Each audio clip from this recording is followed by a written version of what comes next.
Hey, it's Allison.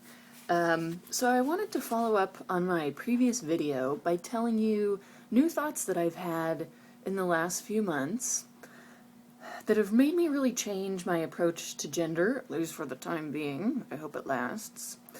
For a super long time I've been thinking about, oh, am I a butch woman? Am I a trans man? Am I genderqueer? Am I trans butch? Or whatever the case may be.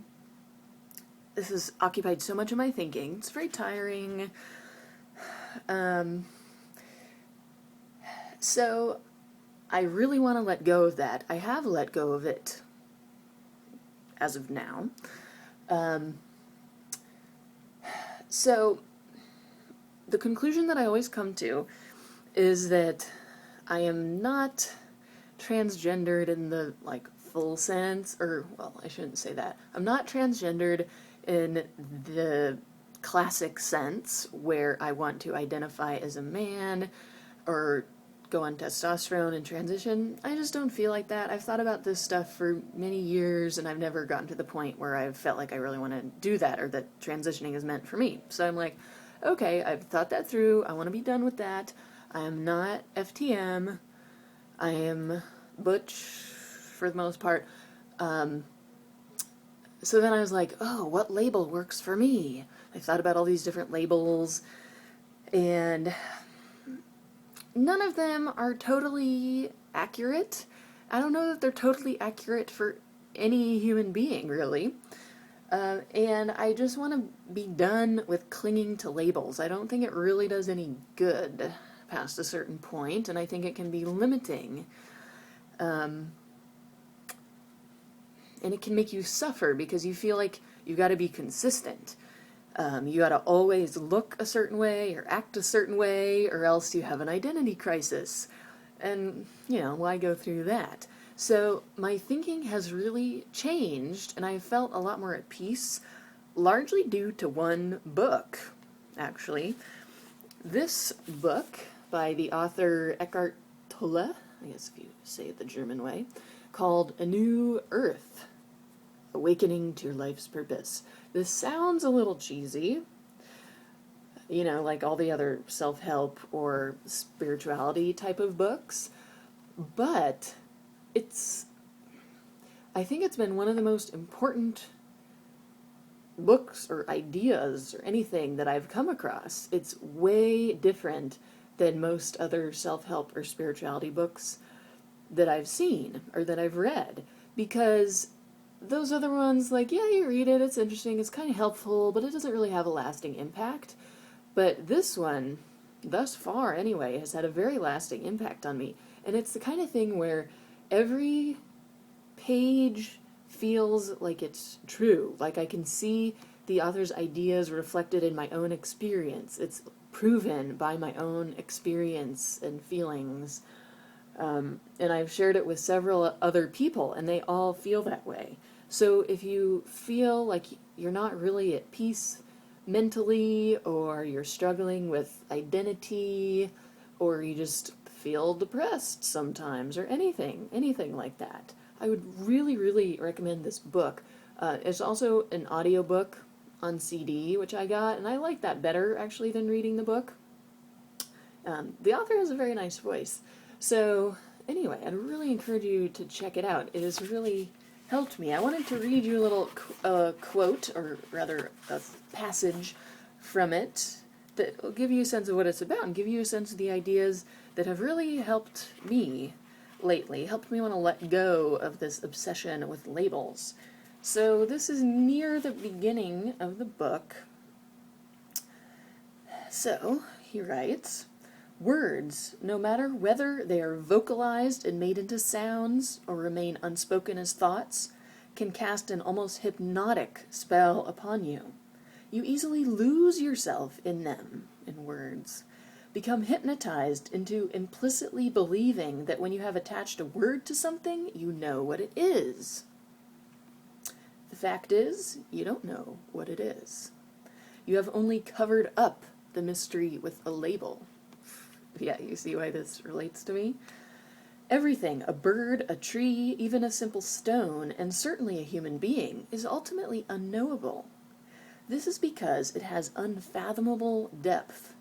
All we can perceive, experience, think about is the surface layer of reality, less than the tip of an iceberg. Underneath the surface appearance, everything is not only connected with everything else, but also with the source of all life out of which it came. Even a stone, and more easily a flower or a bird, could show you the way back to God, to the source, to yourself. Whatever you want to call it. When you look at it or hold it and let it be, without imposing a word or mental label on it, a sense of awe, of wonder arises within you. Its essence silently communicates itself to you and reflects your own essence back to you. This is what great artists sense and succeed in conveying in their art. Van Gogh, or Van Gogh if you're Dutch, didn't say, "That's just an old chair." He looked and looked and looked. He sensed the beingness of the chair. Then he sat in front of the canvas and took up the brush. The chair itself would have sold for the equivalent of a few dollars. The painting of that same chair today would fetch in excess of $25 million. When you don't cover up the world with words and labels, a sense of the miraculous returns to your life that was lost a long time ago when humanity, instead of using thought, became possessed by thought. A depth returns to your life. Things regain their newness, their freshness. And the greatest miracle is the experiencing of your essential self as prior to any words, thoughts, mental labels, and images. For this to happen, you need to disentangle your sense of I, of beingness, from all the things it has become mixed up with, that is to say, identified with. And he says that disentanglement is what this book is about. Just a little bit more.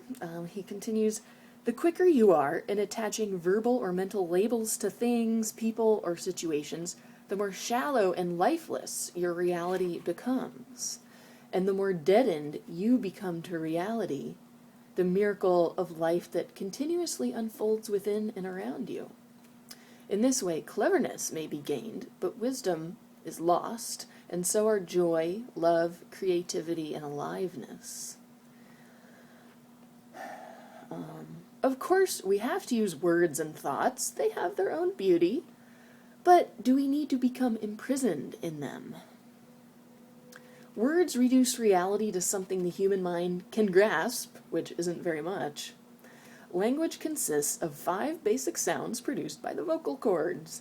They are the vowels A, E, I, O, U. The other sounds are consonants produced by air pressure, S, F, G, and so forth. Do you believe some combination of such basic sounds could ever explain who you are, or the ultimate purpose of the universe, or even what a tree or stone is in its depth?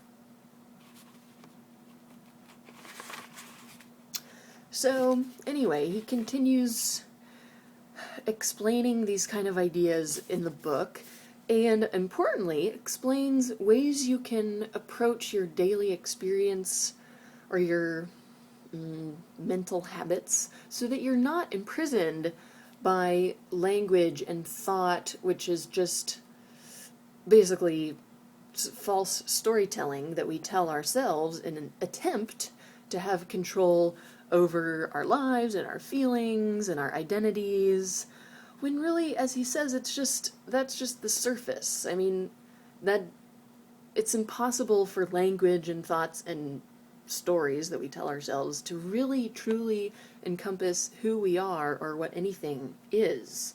So you really reduce your suffering, and you can gain so much, like gain a sense of the fullness or the miracle of life, as he says. Sounds a little dramatic, but you can gain more of that if you let go of the labels and words and habitual, instant reactions to things that are not doing you any good. So, I mean, I don't mean to make myself out as like a master of these ideas, because I'm certainly not. I've just been introduced to them. But even in a short time, these kind of ideas, which seem not just like the figment of this author's imagination, but they seem like true, because it's reflected in my own experience and that of others. So if you can work on that, you really can reduce your suffering. I think make your daily experience, your relationship to yourself better. So if you're interested, I encourage you to check it out. Anyway, well, I guess that's about it for now. So I'm just trying not to label myself now, because, as he says, I don't think it really does much good. So I'd be interested to hear your thoughts. Alright, thank you for watching. See you later.